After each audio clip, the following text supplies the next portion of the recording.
Give me a lever and I will move the world. These ancient words from wise men are more relevant now than ever.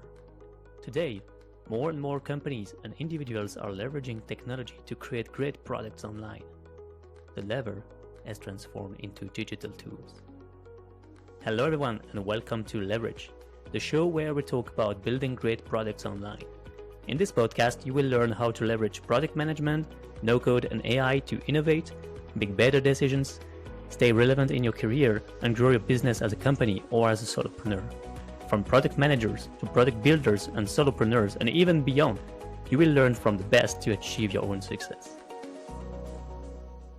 Hello everyone! Today we are talking about go-to-market, content, and launching your product successfully with a kick-ass marketing planning strategy with String. String, thanks for joining us. Hey Antonio, thanks for having me. I'm excited for today's chat actually. Yeah, me too.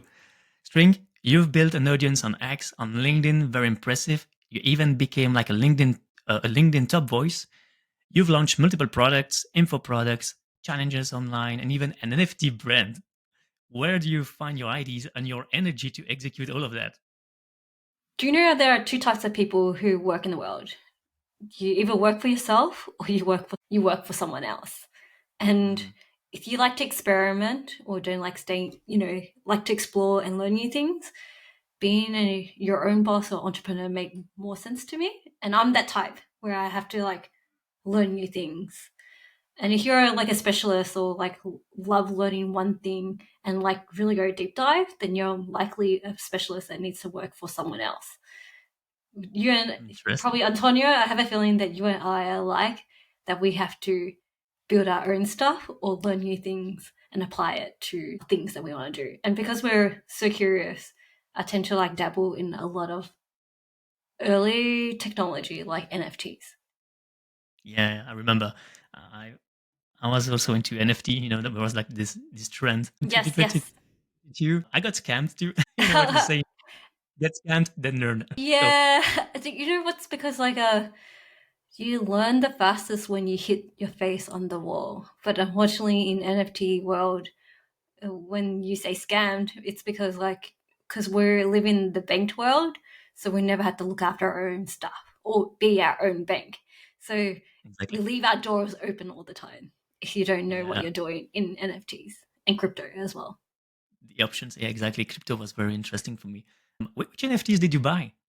Well, did you buy other than Chubbyverse? We'll talk about that later. But yeah, I've had penguins is probably my favorite collection beside my collections. The pudgy penguins.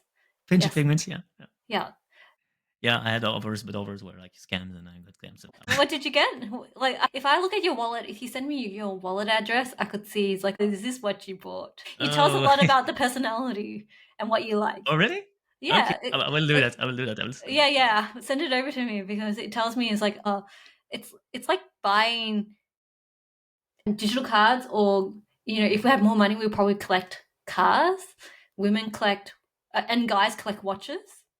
Yeah. And so we have cheap brands and expensive brands. And women collect shoes and collect bags. So they have probably a variety of bags hidden in their closet as well. And they only probably wear one or two bags that they like bring out all the time.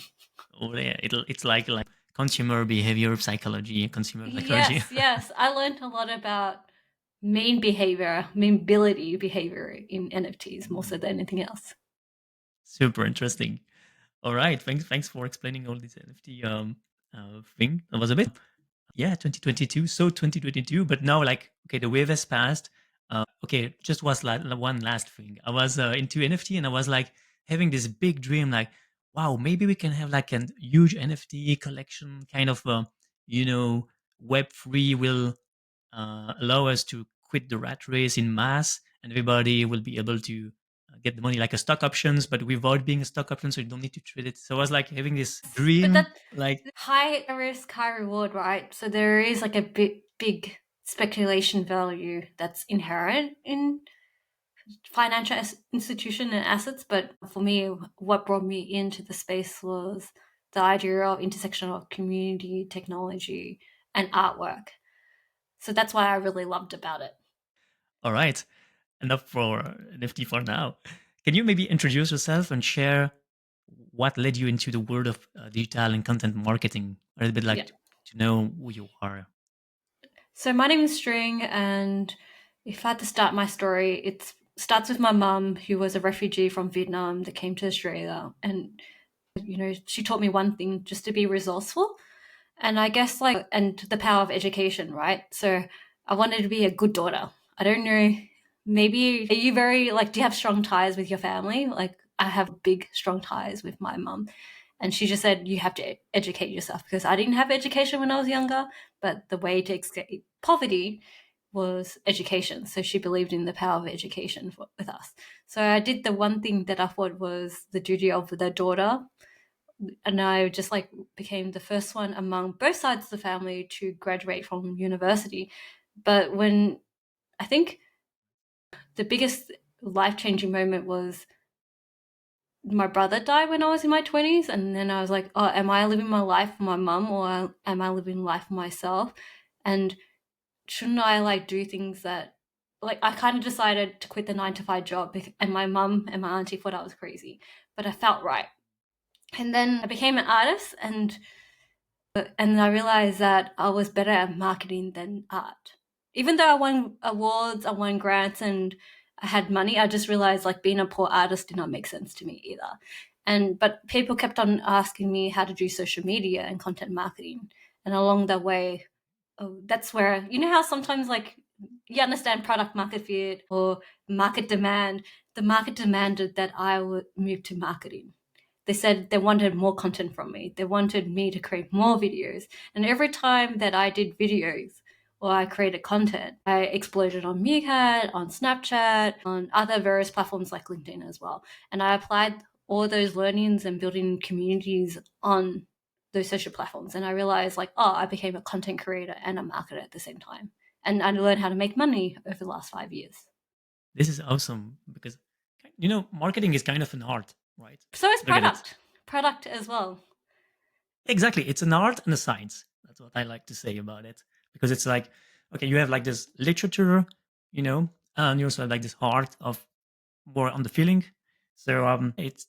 I was going to ask you how hard was the switch from artist to marketeer, but actually it's kind of natural for you. Yeah, well, Sounds it like. was it was really organic. More that as an entrepreneur, you have to recognize where opportunity lies and where opportunities comes to you.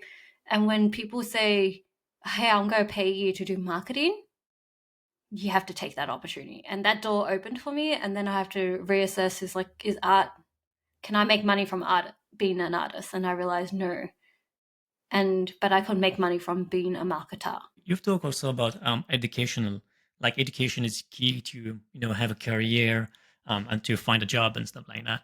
I also have this kind of a background, family. Do you think my roots are from? I have Italian roots, huh? Yes, But I yeah, live Gitano. here I in don't know. Belgium. Yeah, yeah. Yeah, Your name was very, buongiorno. It's I learned a bit of Italian. It's exactly. oh, that's Italian, and he's based in Brussels and stuff. It's so. I live in Brussels. Do you think immigrants, like Italians, Vietnamese, have more this, attachment to education? When you arrive into the country and you're like, okay, education is the key to have you have very high pressure to succeed in your education and your career. I think my mum. I think immigrants hunger for success, right? And if we look at today's society, it's almost too convenient now. And if you don't have struggles, you don't appreciate success. Maybe Yeah. that's the Stoic mindset or the Asian mindset.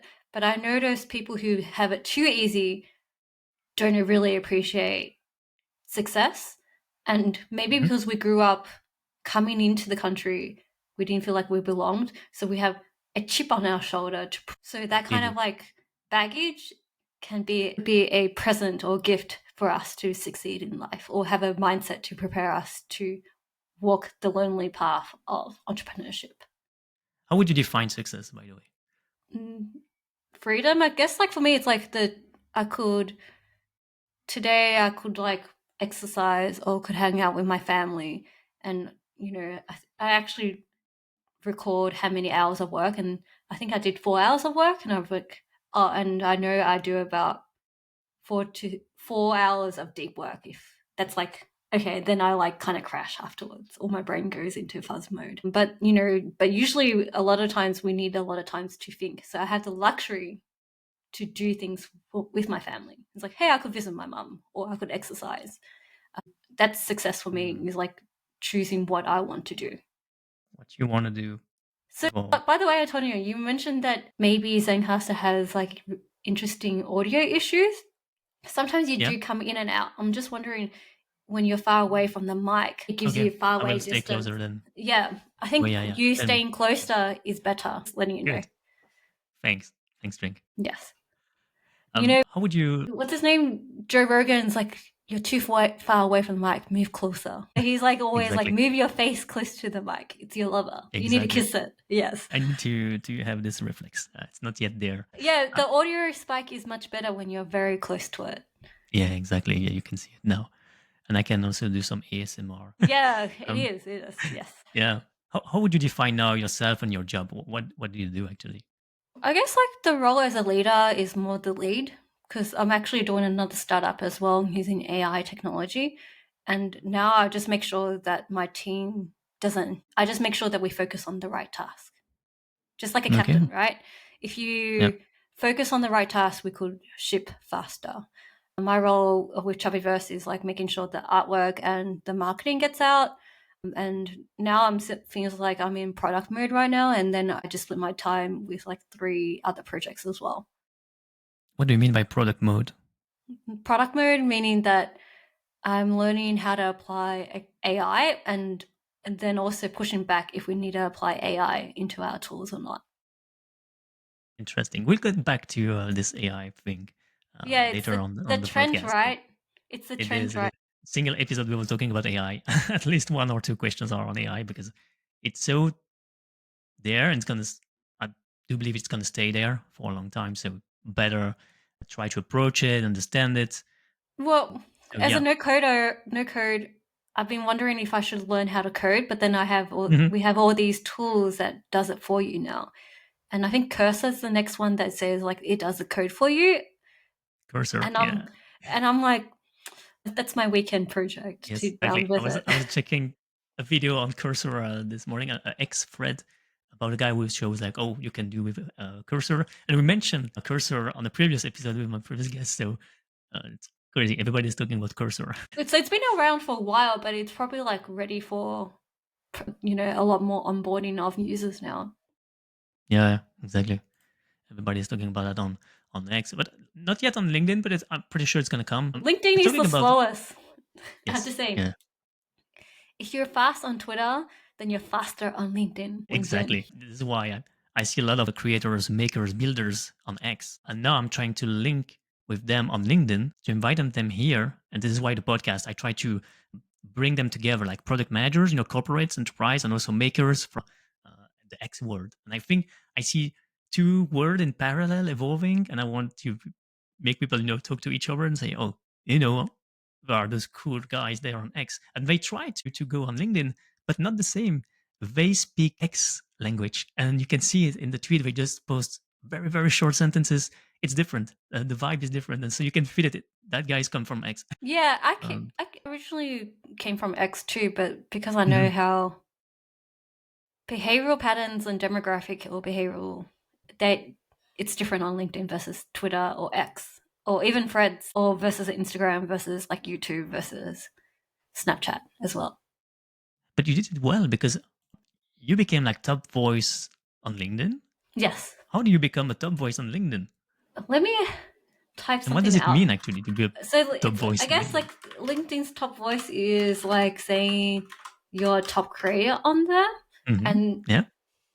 there are, I think, at least about 10 categories that you could be a top voice for, where it'd be for VC, entrepreneurship, healthcare, data, marketing, social media, education.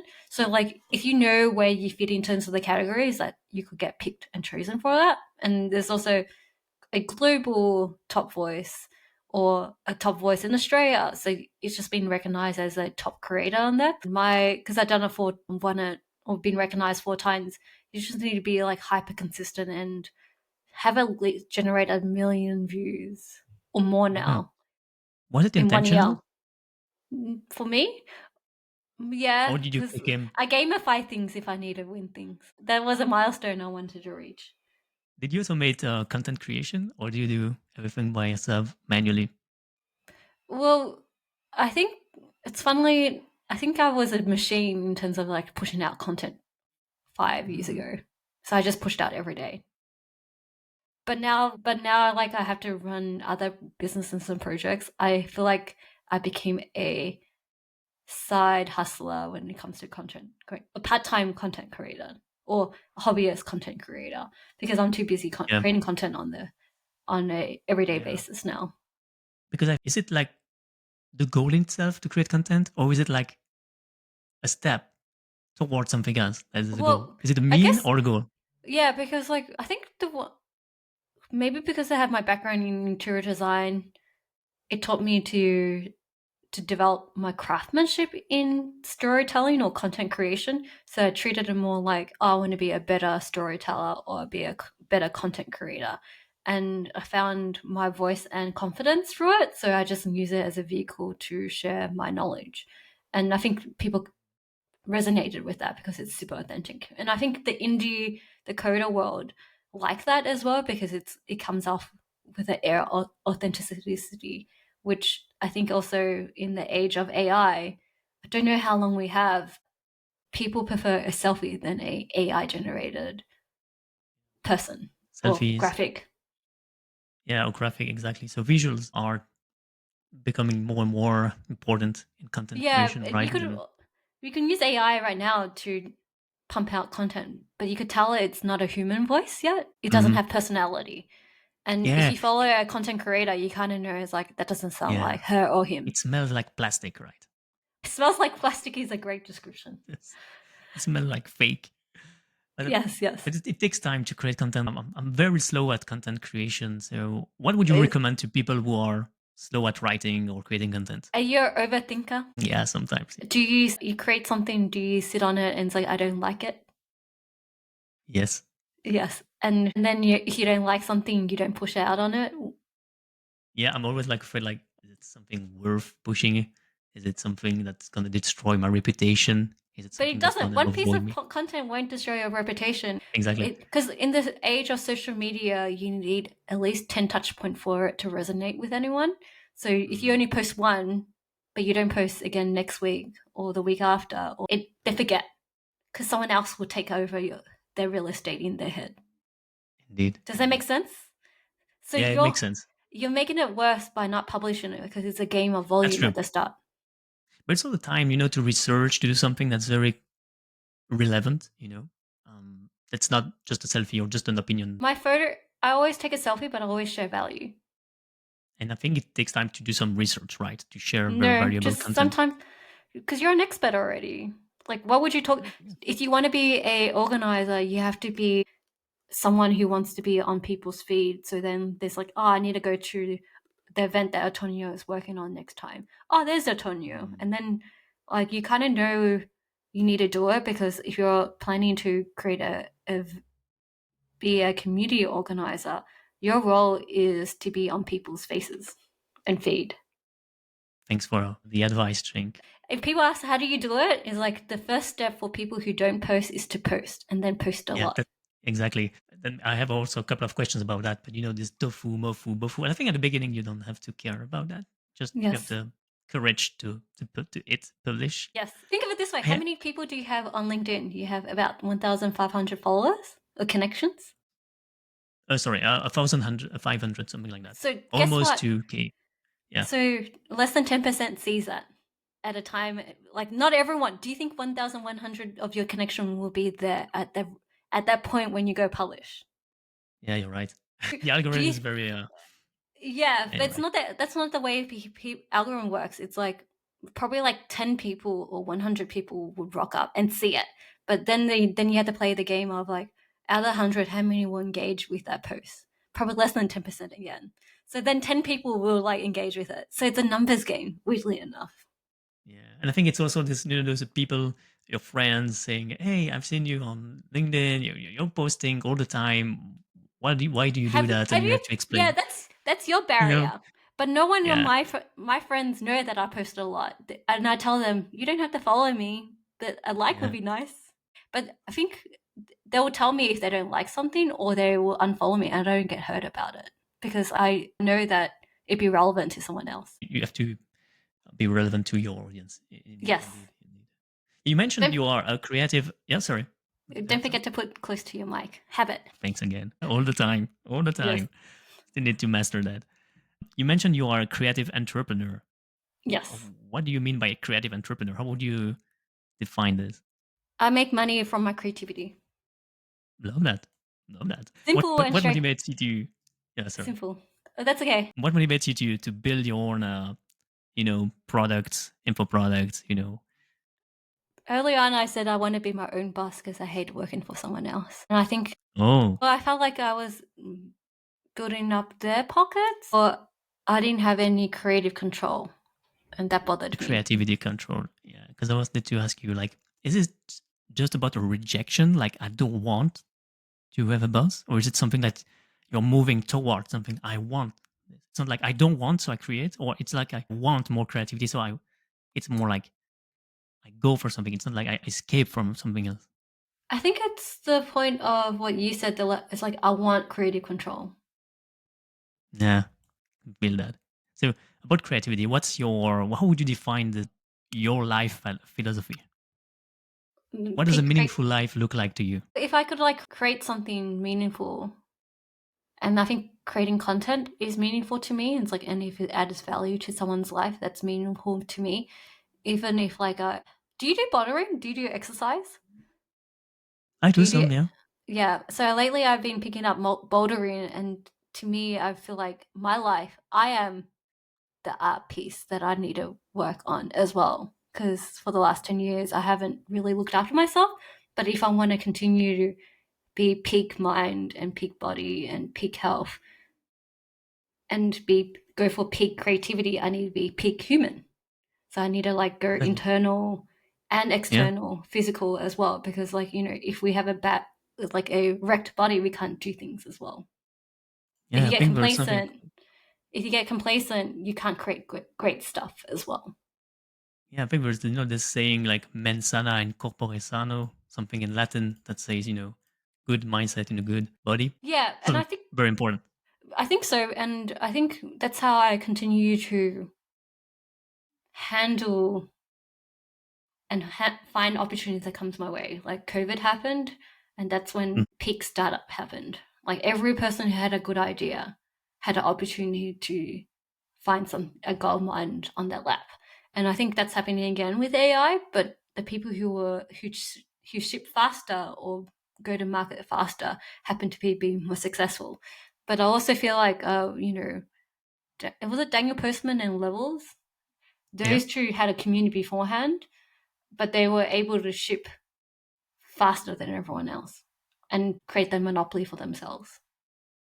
ship fast, launch fast. We'll talk about that later about the launch, how to successfully launch your product. Yes. But first, what brings you joy at Mm, work? At work, oh, I think I said it already. It's like if I could like just like do my own thing, whether it be exercising or Okay, creativity. And if I laze around in bed too much, something's wrong. that's interesting. All right, so very important, like the freedom, the family, creativity, exercising, all of that important. And I think people are also nowadays putting that lifestyle first, right? I like to talk about lifestyle design, but Mm, I think it's more and more and more true. People like to have like their center of interest at the beginning, and the center, and then they wrap it with work and they try to sustain what they like, the lifestyle with work. And so that's also yeah, something, there's no shifting. right or wrong way, but I think I came to the point where I worked for money, and then it's like, hey, I'm at a stable position where I could let go of the gas to say, Mm, am I living for money or am I living for life, to live life? The last 12 months, I started to switch gears and say, hey, I'm going to live life now. yeah. So you achieve this stable position, and once you have it, you can not relax, but I mean, you can enjoy life, right? I Yes. think it's like, this pyramid, the Maslow, like you have the basic Yes. needs, and once they are um, achieved, then you can try to target the next level. Yes. And Yeah. I So, think I've reached a stability point because like, hey, what about you? Like Antonio, like where do you think what does success look like for you if you had to paint it in 5 years' time? Have you achieved what you want to achieve, or do you feel like you have to work hard for what you want to achieve? exactly. And I wanted to ask you that question. So later on, like, what is success and how do you see yourself in 5 years? So, you know what? I'm going to ask the question now. Where do you see yourself in 5 years? I don't know. The ironic thing is, I don't think we're like good planners. I'm just good at direction, and my North Star says, as long as I'm healthy, and if my partner says, hey, I want to go South America and I want to hike at the Machu Picchu, and it's like, cool, we can afford that. We could do that. I want to have Mm, that flexibility to do that because I noticed I've been very rigid lately because like I didn't like mm. change. So I realized no, that means I stopped growing. So in 5 years I could be a mum, or in five Yep. years maybe I like have created another startup that kind of impacted 10,000 people or a million people. Truthfully, I'm at the start where I'm rethinking my whole life in my next 5 years. And you're at the start where I was like, I don't know what I want to do yet. So I'm in the exploration phase again. That's sometimes the best part, sometimes the most stressful part because you have Yes. to think. So if you want, I have a good book about that. It's like lifestyle design by it's right there in the library, but I can't. Okay, I will put the link in the description of the book. It's right there. I have it here. It's all about like lifestyle design, but it's from an MIT professor, or Harvard. I have to check that, but it's from a professor. He did a study about that, like how do you find your compass, in life, like where do you want to The North go? Star, the purpose and stuff. I kind of know Yep. directional wise where I want to go, but where I be in 5 years is interesting. So who knows? Like maybe I have like that comfort of knowing I'm going, but I'm kind of having fun exploring the unknown again. Yeah, and I think you can achieve that. You can think about that now because you need this, mental. You have to be available, right? The bandwidth, the brain juice, it needs to be there to process that. And because you have achieved this stable position, what does stable position means to you? Have a house, look after family. Nice, interesting. To sustain that, what do you sell today to make a living? For example, what's the trusted voice? Can you talk Yeah. about that? Yeah. Funnily enough, like the Trusted Voice was one of my first startup that I got seed funding for. Hmm. And then I bought it back for $1 because of COVID. Okay. The For one accelerator, dollar. yeah, I know, the accelerator closed up and said, hey, do you want your like buy back your business and we'll sell it really cheaply for you, $1. So COVID was a blessing in disguise. So we did that, and I was actually helping professional experts build influence online, specifically on Okay. LinkedIn. Yeah. Then during COVID, that's when Chubbyverse happened. I got pulled into this tsunami wave, and we found product market fit really fast. And then we were able to raise for 3.4.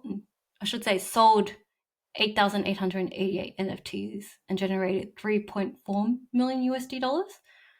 And so Yeah. that's going to have runway for a couple of years for Choppyverse. And then, ironically, beginning of the year, I had old members coming and knocking on my door because they saw me like becoming slightly active on LinkedIn. And it's like, String, are Mm. you reactivating the trusted voice again? Because I went back in. Ah. I had to come back in. And funnily enough, and interestingly enough, all the same behavioral patterns that I noticed when I first started the trusted voice, Mm. people, even with AI, with all the tools and resources out there, still have the same problems of creating content consistently Yeah. and facing imposter syndrome. And so I'm wondering, yes, all this, and then I realized I have to bring back my coaching, the membership side. And funnily enough, because I know how to do product, I'm more chill about it as well. Like I streamlined it and made it like more fit to my lifestyle instead of like trying to overwhelm with too much value. Yeah. Interesting. Because you mentioned you were on track to find product market fit with the trusted voice, right? Yeah, I hit the 100 member at the time, but once you have like you had almost there, or you go where momentum's going, and I chose Chubbyverse to get where the momentum is. I wanted to ask you what made you think that you got like almost the product market fit, but the Because metric was the members. like that at that time, everyone else was thinking the same thing as I was and putting cohort learning, and I saw ship 30 for like all these like other cohorts, and I was Yeah. riding the same wave. And ironically, a lot of the same cohorts have closed down now because there's no need for cohort learning or community. So all the Yeah. things Oh, that really? started in COVID, I noticed they're shutting down now. Okay. Do you think we have enough like cohorts on the market or training, online trainings? What do It's you think about because this trend? if anything, people want new skills on how to apply automation, or their bandwidth is limited. So even if they buy new stuff, you still have the same problems of like, do they have the bandwidth to apply the new things into life? And I notice, Exactly. no, they don't. It's still the same human behavioral patterns of limited bandwidth. Yeah. And I think the statistics are there. I think 4% or 5 maybe percent of students finish their online courses. Yes, which You're is, right, the bandwidth. yeah, but it's also like school. Like we had bad experience with school, getting stuck in school, learning the same thing. And we were stuck there for 8 hours. Felt like prison, to tell the truth, right?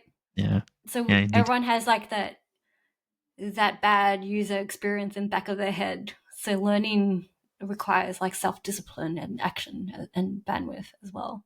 There's no teacher tell you like, why didn't you do your homework? Yeah. No peer pressure. And no peer pressure either. Yes. What I used to do to hack that, because I was also learning programming online with a MOOC called CS50, Computer Science 50, from a great guy. It was for free on Coursera, on edX, can't remember. And after a while, after 3-4 months, I was like not getting motivated anymore. So what I used, I was like, okay, let's switch to a course, not an online course, but a physical course with students and teachers. And I finished it. And I got graduated 4 years. So imagine, because there is this peer pressure, you have Accountability, right? relationships, Peer pressure, accountability, accountability. relationship. And I think it's like when it's something for free, you also take it for granted as well. It's not an investment for you as well. And for, we talk about product market fit, but sometimes you have to test also the willingness to pay. And if it's free, then people also value what you offer um, less, because it's free. So it's like, okay, if it's free, Yeah, then they don't have the same value as something that if they put yeah. $10,000 in, it hurts, right? If you pay Or you something do for that in 10,000, exchange of, yeah, or you do link magnet and you do that in exchange of email address, and then you can upscale and make it, um, put the price on that later on. Or yeah, I wanted to ask you, like, what's String Story Media and what is a brand ambassador? You've done that. I was curious about that. so I guess like a brand ambassador is like you represent a big brand, and I think I was a brand ambassador for Lenovo. Okay. So funnily enough, like String Story was like my first was an art project, and it stuck and became evolved into a media company because I got into content creation. And I think it's just like my first business. I find it interesting that you pointed that out because I was thinking about it. I was like, when was the last time I used String Story Media? I probably have to close that loop because you kind of reminded me I haven't updated my LinkedIn. And it was connected back to my artist days. Okay. Yes. What And do I you haven't mean? closed, like, because like that's where I put all my artwork and all my under that umbrella. And for the first Yeah. 5 years, it was under that. And then I switched gears into like I don't know if I like what the business structure was like. I'm going on a tangent here, but it's kind of show like I put all my business under my name, Yeah. and then when the Good trusted move. voice was under company's name. So I switched gears. All Oh, my okay. business expenses Yeah, started yeah, yeah, yeah. moving and shifting towards to the company, not under my name, Yeah, yeah. because that's when you like big girl move. Yeah, and I think if you have like this small bet spirit, small bets mindset, like Are you part of really, Small Bets? With yes, I'm part of it. Yes, you you do. did. Can. Awesome. Yes. Very good. I love it. I love it. One of the first guy, Daniel Vassallo, I was reading on X, and I was like, oh wow, this is good. This is what I do think about, like this kind of massification of entrepreneurship. Everybody talks about like visionaries and Steve Jobs and people like that. I'm like, no, it's wrong. You don't have to think like that. This is the media conception. Everybody talks about those guys because it's yeah, media. It's cool for eyeballs. But the reality is the opposite. You have to think about ergodicity. For one guy that succeed, like have mass success, you have thousands of people we don't talk about, and they are not succeeding. And so I like this small bets mindset and small bets thinking, because like you think in bets, try to experiment, explore, and then exploit. Well, I guess like his philosophy, you should ask Daniel to interview him as well, because his Okay, philosophy on cool. small bets is very cool, right? Like Love it. and if you're like an entrepreneur in indie, we have to create multiple small bets because not all bets succeed. But the one bet that you do want to succeed on is like, okay, can I double down on that and put more effort into it? Would that give me a better return? Yeah, exactly. Talking about that, do you have like current products running online or info products right now running online? Yeah, the trusted voice was supposed to be that. Okay. Okay, can And you share some numbers like active I users think or recurring revenues, I clients? remember I stopped it, but it wasn't that. That was the goal, was to create recurring revenue. And the first 2 years I made 250 USDK. Nice, nice number. Congrats. Yeah, and then I You stopped. passed the bar of 100K. Yeah. And then you stopped. Why did you stop? Chubbyverse made more money. Hey, cool, man. I Yeah. didn't So know. remember, it's like that's what I meant. Like I felt like I had momentum with the trusted voice. Why would I leave a business that was doing well? Because Chubbyverse made 3.4 million. Yeah, this So is crazy. Still now with numbers. NFTs that dropped it. It's still, Yeah, but the funny thing is, it still has runway because of that initial flood of money. okay. Yeah, That's crazy. The wave was so huge. It's not yet yeah, that's tsunami. over. It was a tsunami. That's why Wow. Yeah, people it was ask like, crazy. but people understand because like the same people who are my members ask me to come back because they like the accountability, like you said. I'm sharing more the latest trends of marketing that's happening. So you switch a little bit now. You're more like a leader doing more strategy. Do you prefer the execution part or the leadership thing, strategy, visionary thing? I like solving problems part. All right, interesting. Love that, Yes. because you can do both. Then you can say, okay, if it's more suitable to be on the execution part, you jump on the execution part. Otherwise, Yeah, and I think it's more like the problem solving part is making sure that it moves forward and it allows me to be creative as well. yeah, I think it's reinforcement wheel, right? You have like strategy that feels execution, and execution that feels strategy. Because sometimes when you put your hands into the machine or in the no code tool or code, you understand better what the machine is capable of. It's like a Yeah, so I was then it actually feels. my biggest speaking product, my biggest aha moment is like working out the flow chart of the product Mhm. and learning API today. That was Oh yeah, API. like it blew Yeah, I my think. mind a little bit today. It's like, oh, is this how it works? It's like, what's the input? What's the output? And I think a lot of people don't even know how to do basic flowcharts for like development. The APIization of the word. I'm still a newbie at it, but I understand. I think ChatGPT helped me unpack it a little bit. It's like, what is the input or output? What can it not do? And then I was like, oh, this is how it's going to fit into the product. And I thought that was like, oh, it Mm, makes more sense now. It's not the yeah. start. It's more of the middle point now. You mentioned in your bio, it sucked to be poor. It How did. did your relationship? Yes, it's written. It sucked to be poor. It's like it still sucks to people, but No, why do you resonate with that line? I wanted to ask you, how did your relationship with money evolve the last 5 years? Junior, like, so my partner bought me a Apple Watch, and then we went to Apple Store to buy me a laptop, and my heart and Apple Watch beep beep beep beep beep beep. Your heart rate is too high. I, Wow. I was freaking out buying a big purchase, right? And I was not aware of these little moments. And he said something interesting is that I freak out every time I pay something because I thought maybe I didn't Wow. have enough money. So This scarcity mindset, right? yeah, I have to unravel that. And I realized like my Yeah. mum, because I was one of 5 kids and she's a single mum, it's like money comes in, money goes out. So I had to like Yes. also become aware of those habits as well. Yeah, you have to accept that, and it's still hard for me on that part. Like, because I do missions, and sometimes you have like intermissions. You have these gaps, and you have to build content, build products, and you have this moment that you're not earning anything because you're building, Oh and yeah, it's the very hunger. stressing.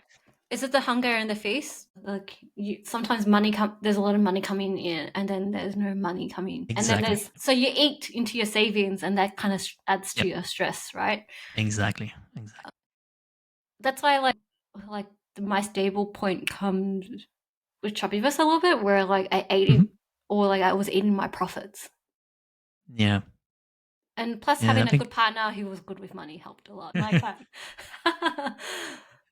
I think it's good to have like a stable revenue stream and then over more like peak, like a more dynamic yes, revenue streams. Talking yes. about, Go ahead. I'm sorry. Like, I want to say that I want to add in and interject. It's why being a 9 to 5 or employee could be quite addictive because there's money coming in every month. exactly, exactly. And so talking about that, we try, there is this movement, solopreneurship, and we try to scale by creating products, info products. And I wanted to ask you, what's the hardest, according to you, between building a product, a micro SaaS, or info product, or creating content? I actually think creating content is easier for me. And I think SaaS, I haven't cracked yet, but I want to crack it because I feel like that's another easy revenue stream. But the only disadvantage is that you have to have high maintenance with it. Info products is digital, but you could create the product depending what it is, could be very scalable. I was talking to join a YouTube group, and this gardener, it's like a gardening channel. He does 3D prints for his garden, and Okay. he makes about 7 to 8 grand per month selling all his digital files with 3D prints. And guess how much he sells? Whoa. And he just sets up Patreon account, and it's like $5 to $10 a month. Okay. Do you know that like once you find that unlock, and he has a community and he creates content, so he's always generating content around it, and the community be like, I want that, where can I get that? And he tells them, you should join my Mm. community, you have this file and other like 100 other files for you to create your garden as well. But isn't that like something super scalable? He creates once and he puts it into his like digital vault, and people just download it. Yeah. But if you don't pay it, you don't have access Okay. to future files. You could download as Really. many files, but I feel like that's such a like an easy, low hanging fruit. All right. So we'll try to put that also in the description. I find the name of that YouTuber because I think he's a good Yeah, one if you too. find it. An example of like you don't need to work a lot of hard, like a lot of work, but you need to find a community that's a bit of a cult following. Which is gardening is a cult following, by the way, has a cult Sometimes following, right? I have this, community sickness. Like I have too many communities, on Discord and Slack. Yeah, yeah, but it's different if you're the community organizer. They come to you, not But yeah, indeed. Sometimes I'm also yeah. like very like, oh yeah, I'm a community. So yeah, everything is Yes, so yes. interesting. But I think we have also in the movement, indie hackers, product builders, makers, this kind of a polymath course. We find everything interesting. We want to build everything. We want to test Oh, is it the everything. the the shiny syndrome? With you think everything's shiny and you just follow it? Kind of a polymath is more like you want to test everything and you're good at a lot of stuff, but you don't know how to stick. You're good at product, you're good at marketing, but you don't know where to stick, where to, just do something for a couple of years and then you can switch. But you find something, you crack the code, you crack the topic, and then you say, okay, I've learned enough. I want to switch to something else. And you can't stop learning or trying new stuff. It's kind of that idea. Yeah. I So can you stick to relate, something. but also Yeah. I can't relate because my goal is like to learn something and apply it to my existing, Yeah. stack it up. Because Exactly. Stack it up. eventually, yes, stack up your skills. Skills stacking. So, we have a lot of ideas we want to build. How do you get product ideas? Because sometimes you can also feel overwhelmed, right? By this Build the ideas. keyword was a good one. Have you Hmm. finished or done that challenge yet? No, not yet. I started, but I like the way that's processed. But I was doing this podcast, so I stopped halfway. But I really like the split. Maybe we can talk about like 5 minutes about this challenge. You joined the challenge. Why did you join this challenge? Can you maybe explain what it is Because exactly? because I want to learn SEO, and the fundamentals I taught there was, my assumption was I will learn how to apply SEO to my Okay. products. And I did. Like, I Oh, hyper focus. I think I was there every day yeah. because like Yeah, I I saw felt it. like I was there every day giving feedback and use the group as my beta group as well. And now like I learned the fundamentals is like, oh, if I want to create validate product ideas, we all have assumptions, but SEO is a good way to find the keywords that are 500 a month and not that competitive, less than 20, and it will allow Hmm. us to create a product over time, and you get volume, like organic volume that way. So I think Kat and who was the other one? And the other Lee, founder, yes, Lee, Lee thank you, launched. did a great job in terms of like pushing out the product because it made me want to generate more ideas. But if anything, I Hmm. just like started using keywords and it's like, oh, what existing keywords can I use to for my existing products where I could create a mini website and push traffic from there. So it Yeah. was great. Yeah, it was And great because backlinks and all that. And now I yeah, also feel like I have like I completed it because I wanted to learn the fundamentals of SEO. yeah, that's very good. Because I was thinking like, do you prefer to build something that solve your own problems, or do you prefer to build something that is valued or validated by the SEO, so by the others, by the Probably solve my own problems because I'm selfish that way. yeah. This is why sometimes I find hard to say, okay, I'm gonna build what the people are asking on the internet. I prefer to build my own products to solve my own problems. I know it's a bit selfish, and it's not recommended to do that as a product manager because you have to validate that. But Yeah, it's a good sign. but I feel like build a keyword actually I put in all the keywords that I think would it actually validated things that I'm interested in. It's like, okay, there's an assumption there that I want to push out. It's for me, but I know that there are other people who also aspire for searching Hmm. for that intent as well. At the moment, because I have the TTV community, they're like my like focus or beta U group. So, but I also know their behavioral patterns as well. So when you have like feedback loop, you create for yourself or create for them. So yes. Love it. Do you compare yourself to other builders or content creators? No, because then I lose my game. Do you know, like, when you watch, like, a golfer who has a better swing and is like, I hate you. So I stopped looking at other people and just followed my own path. Good. How do you avoid FOMO? I don't, but I kind of, I guess the Buddha in me is like, yes, I do want to do that. And I delve into it. And then I'm like, no, I have to remind myself of the bigger goals as well. So I kind of accept that I want that FOMO, but then I Yeah, pull myself back up from it. that's interesting. It's like less is more. There's minimalism also movement. Like try to stick to one thing, try to ditch the rest, and like Oh, stay focused. it's the art of saying Yeah, yeah, no.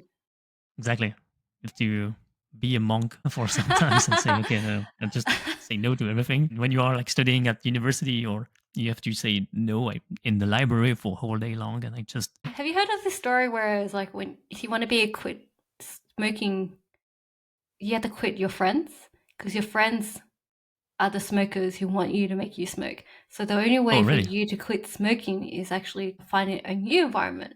So if you hang out with non-smokers, you tend to pick up non-smoking habits. But if you hang out with smokers or alcoholics, you want to drink more and smoke more. So you have to ditch your that's friends who are interesting. smokers. Yeah, we are smokers, digital smokers. No, We I are don't addicted smoke, but to I heard this saying and it made a lot of sense. So if you want to be rich yourself, you have to surround yourself with rich friends because they probably have good mindset versus people who yeah. complain about their jobs. You pick up those habits. Yeah, you want to become a maker or builder, surround yourself with makers and builders.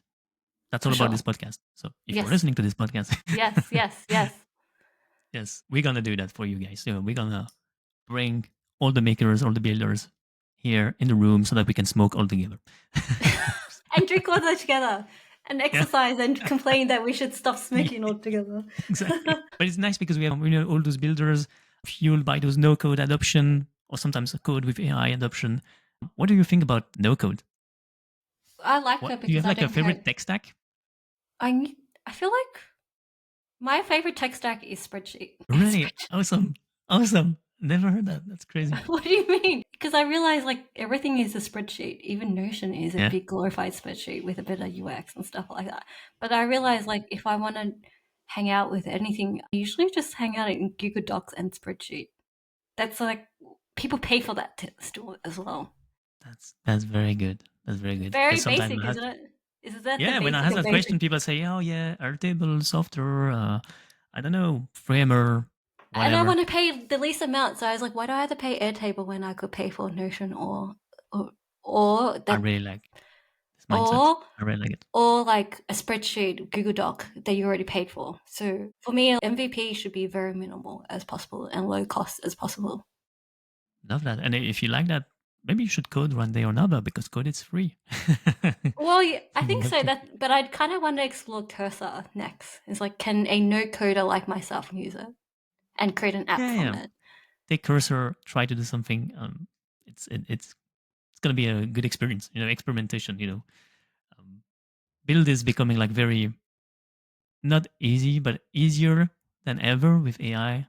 So this is why also it's pretty easy to build, right? And the movement is like growing and growing because everybody's like able now to build. But after that, you have to make sure that the product is adopted, what you build is adopted. So maybe we can dive now into your new marketing planner. Can you maybe talk about like what's your marketing planner, who should use it, and what's the value proposition there? So it's like because we're overthinkers. Antonio, you're an overthinker. I'm an overthinker.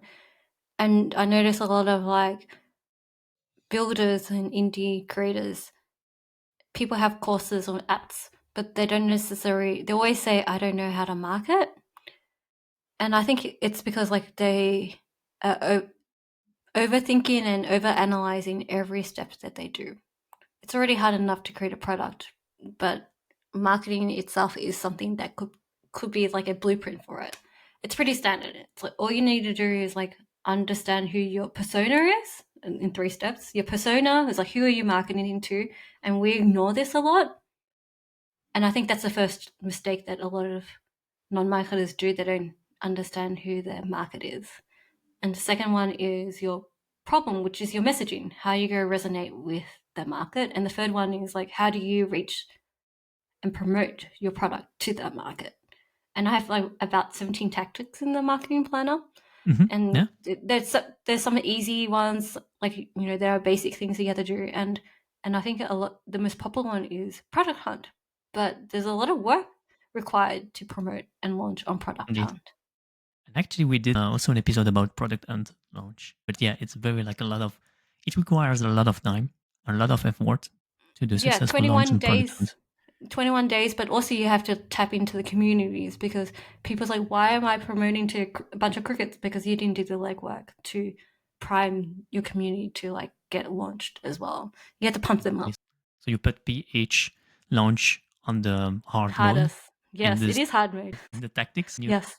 maybe explain more on those tactics and the process. So I feel like the easy modes is like posting one social media post on your own favorite platform to say what you're doing. And people forget to promote their own stuff because people follow your journey, right? The most Indeed. obvious one is like landing pages because you need to promote your products, all those basic stuff. But I feel like Indie Hacker isn't actually a good one to do for SEO and building up that network. Let me bring it up. Marketing It's planner. interesting. So I'm just resuming it while searching. So we have a marketing planner here from String. We'll focus on persona, problem, and promotion. And so we are now diving into it, like explaining the process, explaining the tactics Yes. that she put into the Notion. Okay, I'll give you the word entry. And I think inside this one, it has like a big checklist. Yeah. I'm a big checklist person, but also I feel like a lot of people do prompts, what I call like lazy prompts. They probably do one sentence, but they don't do contextual prompts or mega prompts. Okay. So I added those prompts into wherever You have necessary. prompts. Yes. This is not, I've seen, not a spreadsheet. It's a Notion template. Yeah, that it is. When it first started, it was actually a spreadsheet, and then it upgraded to Notion. And then it Good. upgraded to, then I got feedback, and then it became this pretty Notion template. Good. So when I first start, it's always a spreadsheet. If it's like, Looks how nice. does it It's work? always, Yes. Yeah. yeah, you have to map the process to understand the process, the problem, how it helps you. I got it. Yeah. It helps you understand the process and what you're going to do. And then you can fine tuning it, find the right tool to build the idea. And then, so Notion was the tool. Yeah, so I use Notion, and then I build the keyword community to give me the feedback loop. Okay. And then I collected testimonials there as well. So I feel like having just 10 users, because even 10 users, probably about 20% of them would actively use it. And then you have to validate, is this the right persona? Is this the right person using it as well? 10 users. Okay, you might have an 11 one. I'm going to buy it just to test it and see what we can improve there. I like to do that to support creators, builders in the podcast. I give you the discount code as well. Oh, you have a discount code. All right. Yes. Let's use the discount code. I need to create one for this one. So I need to find all right, one. You can do that. Yes. We'll put the link in the description of the episode, of course. Does it work for enterprise too? I haven't tested it out with enterprise yet. I feel like this is more like targeted to more the indie creators and makers. Okay. Might test it out with enterprise, but enterprise has a different behavioral pattern, I notice. Okay, so it's mainly for builders who want to have like a go-to-market. It's mostly targeted to non-marketers.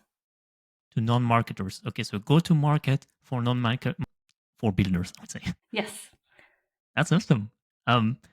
What's your, approach on product marketing and content marketing? Like, how do you differentiate like product marketing and content marketing? Content marketing could be like everything. It's like general marketing. Product marketing is like, hey, I'm going to promote this product to them as part of my content. And it could be like showing a demo of the product. That's product marketing, right? Another one could be like, hey, there's a flash sale of my product that I need to promote. And it's like for one day, you could buy for 50% off or something like that. So that's product marketing. Content marketing is general marketing. Okay, got it. Is there like common errors that people, builders should avoid when launching a product or, an info product? Yeah, I think the most common thing is not knowing who the market is or not promoting enough. They probably do basic and then they are upset with the response and then they stop marketing. But it's a matter of like increasing for me, marketing is increasing your chances of eyeballs and distribution. And if you put all the hard work and there's no sales or resonance, either your messaging is wrong or there's no demand for what you're doing. Okay, so lack of knowledge about the market and not enough promotion. So yes, I understand the template, like the value proposition there. It's like trying to avoid those errors by following this template. Like you're going to make sure that you're promoting enough, you're doing enough promotion, and you understand your market more deeply. Yeah. Otherwise, like one thing you have to do is like retweak your persona so then you get the right messaging. That's interesting. That's very interesting. Do you have some tips to build or to write engaging copy for builders? I find that like if you do the problem, agitate, and solution, if you understand the problem, you further agitate it, and then it's like, and then pass. Thank you. And then you like the solution is like a very solid framework to use. The pass or the IDA are my favorite ones. Yeah, those are like because like I love those ones because it's like a good framework and people don't get sick of that framework. I like that. Too many frameworks kill frameworks. At a certain point, it's just like you can feel it, you can see that it's You're not in the magic. You see the strings and you're like, oh yeah, I see what you want to do with the puppets. But lately, what I've been trying to do is like add everyday stories into my content because that's what people crave a little bit, that personal touch, Mhm. like me complaining or me going to the hairdresser, giving bad direction and coming out with a bad haircut. And Yeah. that's my fault because I gave bad direction. And that's the same thing with marketing. If you give the prompt bad direction, it's going to give you crap back as well. Garbage in, garbage out. Interesting. You've mentioned that you have 17 tactics in the marketing planner, but sometimes you have like very limited. We talked about limited resources, bandwidth. If I want to maximize the impact of my product launch with this template, are there any specific tactics that provide the best return on investment? Well, If I I had haven't to added choose, that for example, one. one key action, yeah, tell me.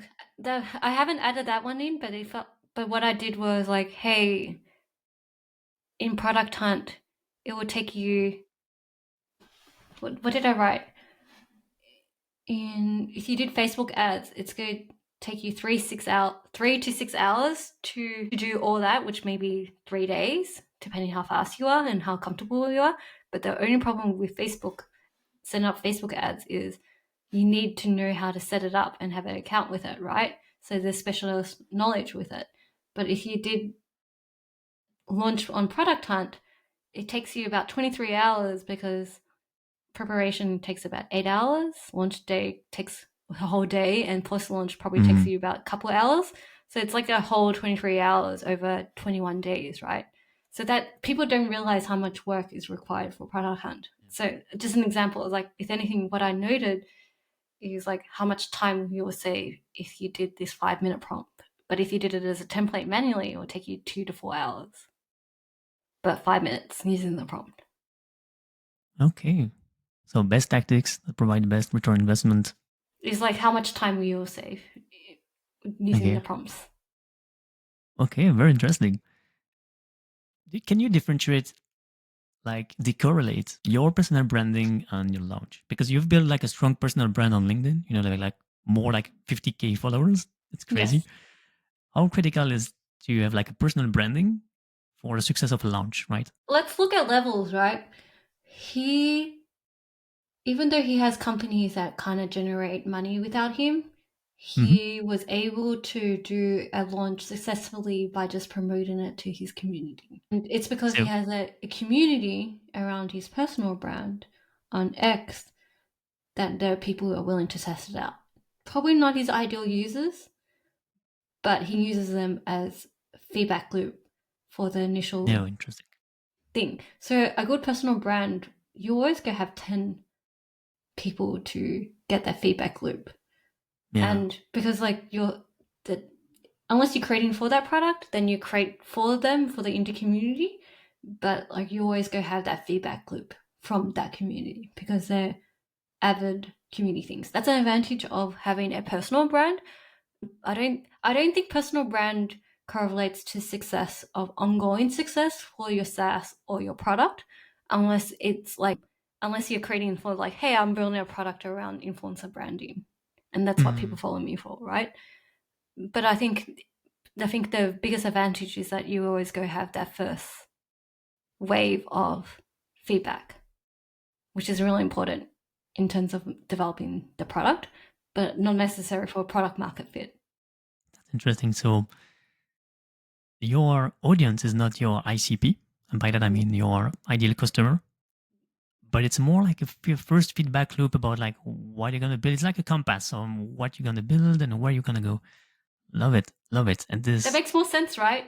Unless like you're in a community that is your community. But for example, Levels is building indies, but he did like an AI for photos. That's his ICP is not indie makers, is it? It's mostly professionals on LinkedIn who will use it.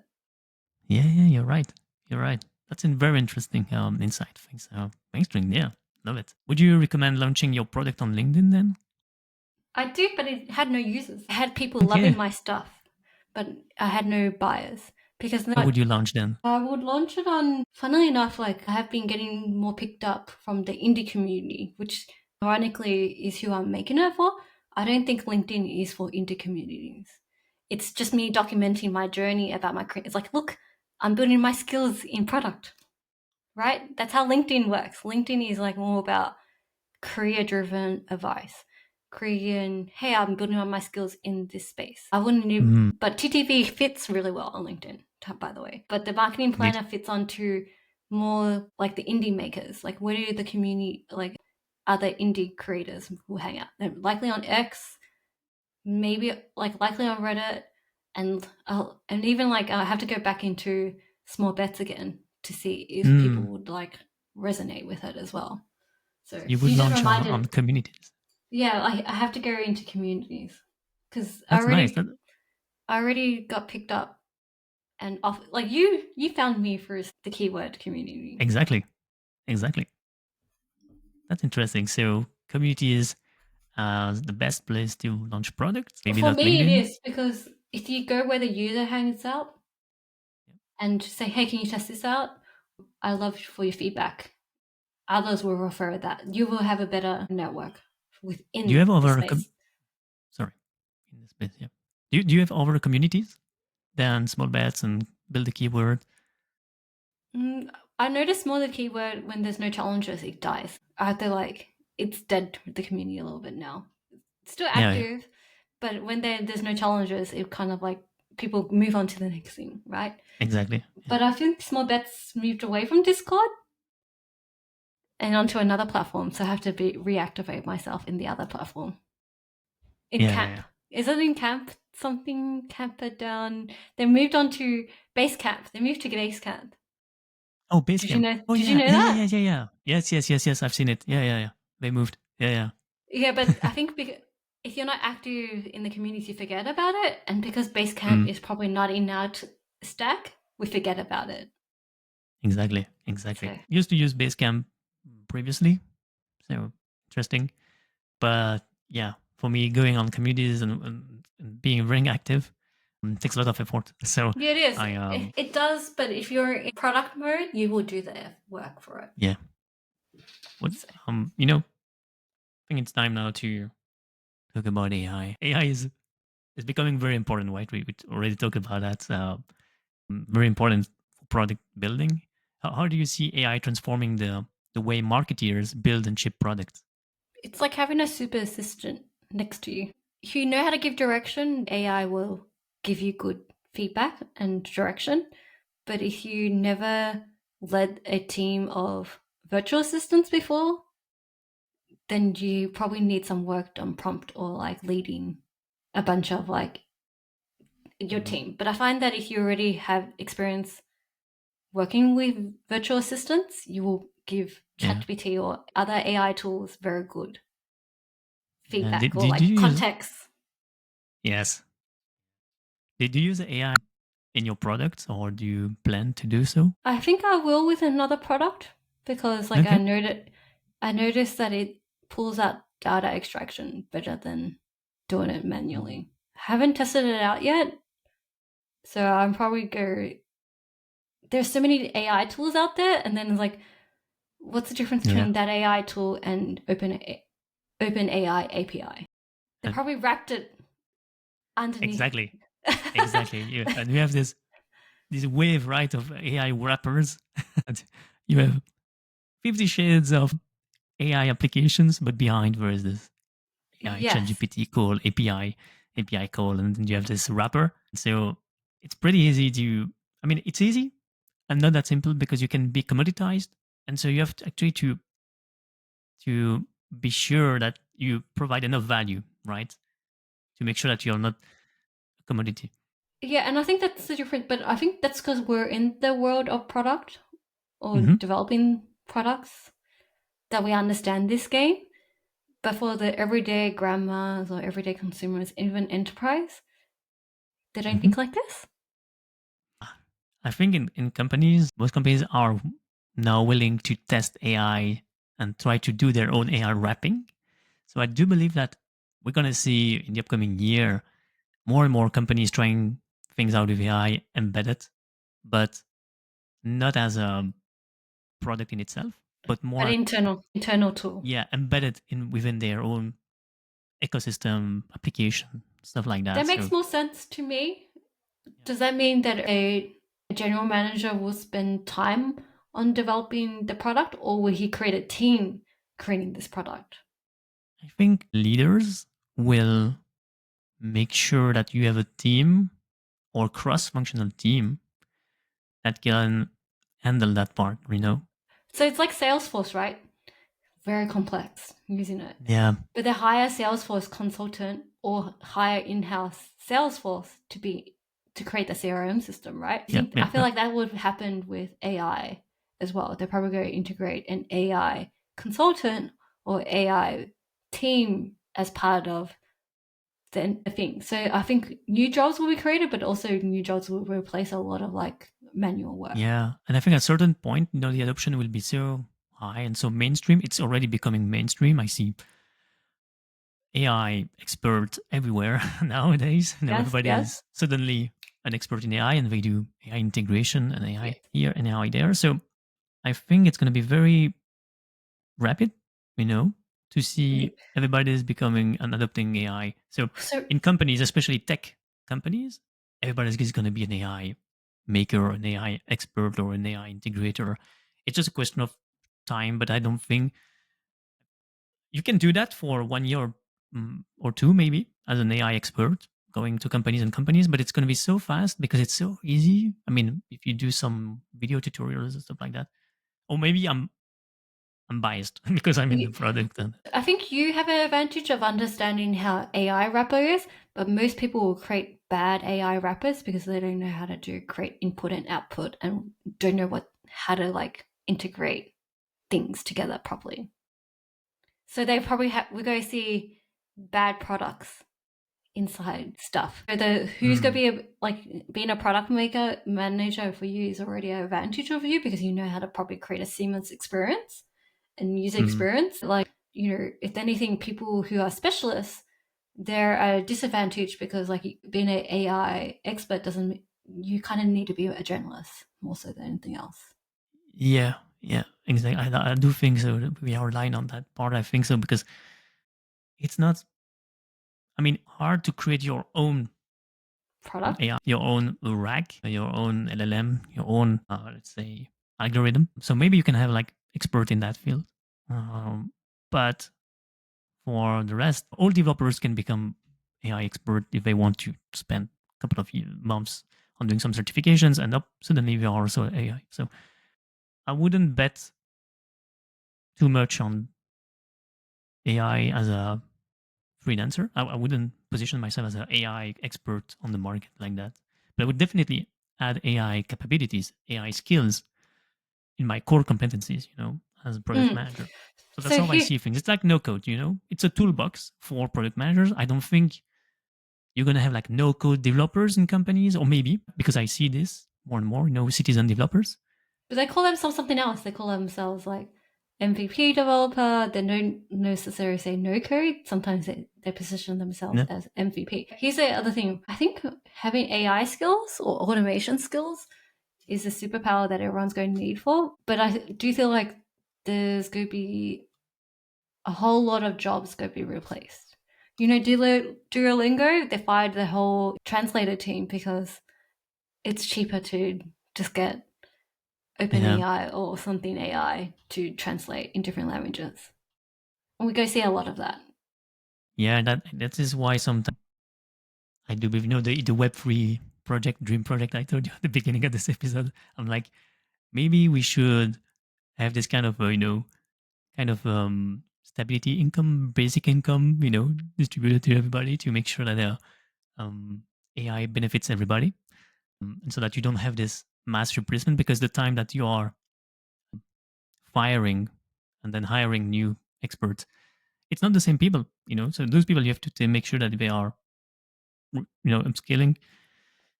So yeah, sorry.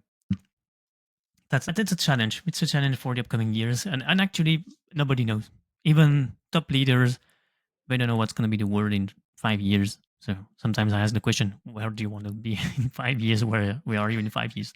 Top leaders don't know. Maybe we're going to have the end of the world. Maybe we're going to be I don't know, Do we have to Yeah, gonna have this?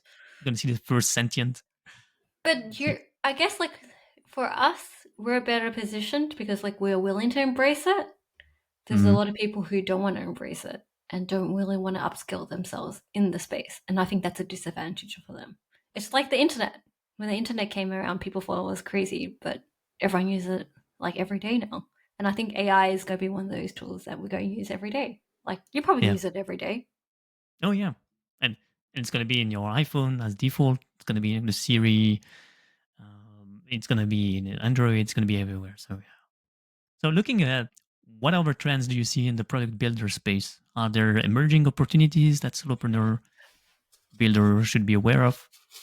I think no, I don't like. I just think AI is. So my partner says Mm, quantum physics or quantum computing is going to be the next one, but it's like I think that's 10, 20 years away. yeah. But that means like we could like if quantum computing does happen, that means we could probably do. Imagine having AI in space. I think that's a cool Mm, trend because like they will outlive us and they probably could relay information about it. They could travel further around us without decay, right? I think they yeah. could travel in space for us if we need to. If anything, I just want to see what interesting stuff. Like I was hoping AI would be better in video, but it's not there Oh yet. yeah. Yeah. Not there yet, but it's getting there. And I was like, oh, Yeah. Yeah. cool.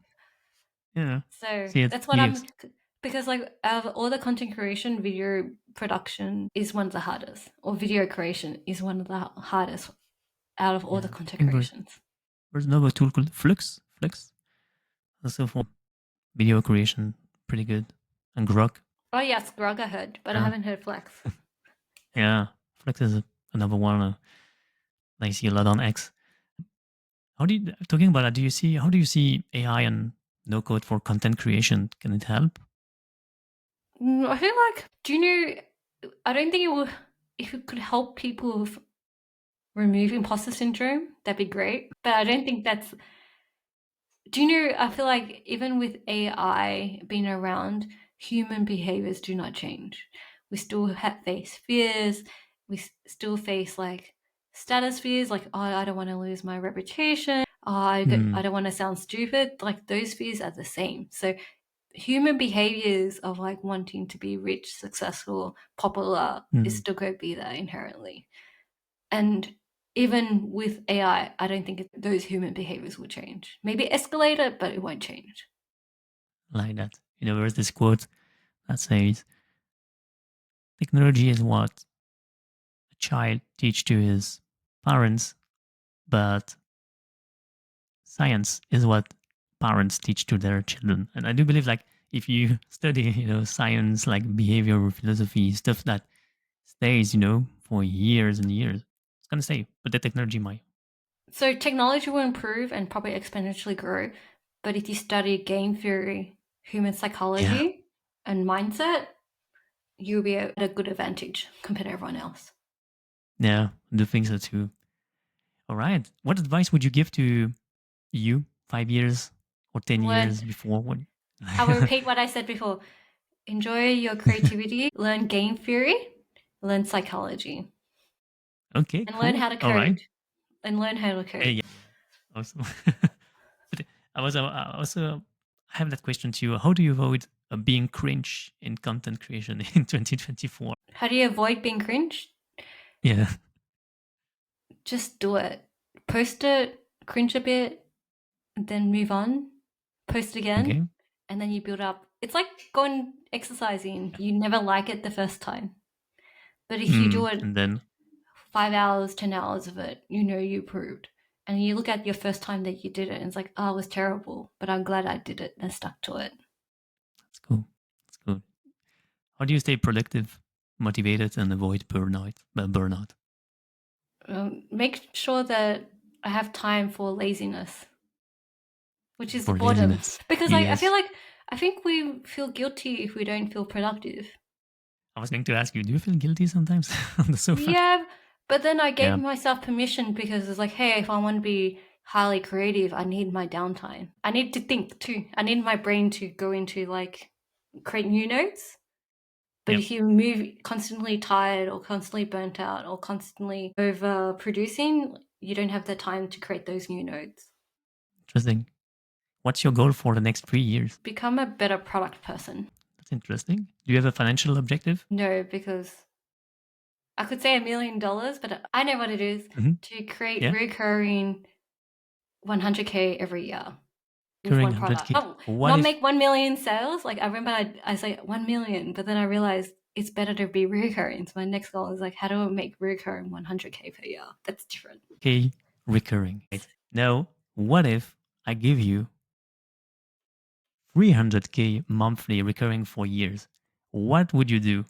What job would you do if you already have that right now? So are you saying I'll make 300K per year? Per year recurring. Wow. What would you do now? What do you do now What I do now as a job? as a job, same thing, I think. Like I don't see me Cool. doing anything else as long as I work for myself and I'm doing things that I love. We'll be exploring new Alright. products, playing new things, or creating new stuff. But it has to be something that will I feel like it will create impact. That's crazy. What other job would you do if you had right now to do a professional reconversion? You can't do what you said now. Memes. Just Names. study. You like memes? Study memes and create stupid memes. Awesome. Love that. Kind of do that already, but I feel like if I could make artwork around memes, and That's awesome. It's just cracking jokes at stupid things, and it has some kind of philosophy around it, or some deep meaning, or sometimes it's just a piece of poo because it's funny. Like a good one-man show, right? There's one guy on X, Robert Daganov, something like that. He's doing memes, but I think he stopped now. But he was doing memes. What's your typical weekly planning? It's right now? Just pen and paper right now. Okay. So how do you spend your time during the week? So what I usually do is like checklists and say, hey, these are the priorities and goals and stuff. And I try to avoid putting more than 4 things on that things. Otherwise, I won't complete it. 4 things on the agenda for the week. It's not like you have all the 4 things per day, like tasks I need to do. Oh yeah. Okay. Interesting. So it's not like you put all the agenda in advance and you book with time blocking. I do that.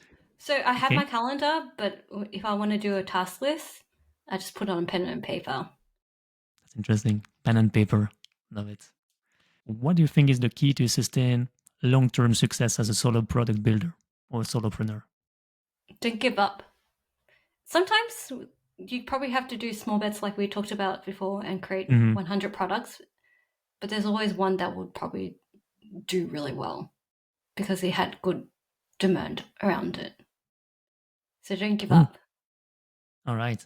Thanks. Okay, so we are now heading to the end of the episode. So I have final questions. So you can try to answer them more quickly if you can. The question you wished I asked, but I didn't. Why do I like fried chicken so much? Why do you like fried chicken so much? Because I organize parties and I think it's funny. Yeah. It's a meme. That's crazy. Yeah, I saw it. Love it. The KFC chicken. KFC chick. I don't remember. Very nice. And I like the link tree that you put also on your LinkedIn. Love it. I've tried to do the same too. All right. Where are you in 5 years? I already asked that, so skip it. Who are your favorite creators, builders, or content creators? I respect Daniel from Small Bets because he maintains his authentic philosophy in life. And Levels, I call him Level IO. He's like a really authentic creator and entrepreneur. Peter Levels. Yeah. And a YouTuber, it's like sometimes I hate Mr. Beast, but also I think I respect Mr. Beast. Yeah, I think he achieved a very, very, very few, if not nobody, was able to achieve on YouTube. Yes. Brilliant. All right, your favorite business books or personal books, personal development books? Who? I haven't read any books lately. I've been reading fantasy books, and I forgot The Midnight Library was my last fantasy book. Okay. No personal development books, no business books. Right. No, because I just talk to people smarter than me. Nice. Your favorite podcasts? Modern Wisdom. Oh, yeah. I like that one. That's a Huberman, right? Not Huberman, it's Chris Wilson. Yeah, yes. That's a nice podcast too, yeah, I love it. Next people you would like to hear in the podcast here? You should invite Kat and Lee. Yeah, I've asked them. I've asked them already. Kathleen, we'll see. And probably Daniel again, if you haven't invited from Small Bets. It would be awesome to have Daniel here. Okay, where can we find you? On LinkedIn, String Story. On Instagram, String Story. X String Story. As you can tell, I'm String Story online. All right. That was the last question. Maybe the very last. Is there a baseline? Is there a quote that you like to use? Memento Mori? It's like, actually, no, I don't. I don't have a quote, but I just want to advise everyone that I hope you find your ultimate peak creativity. That will be an awesome message for the audience. Thank you, String. Thank you for having Have a me. nice day. Thank you. Bye.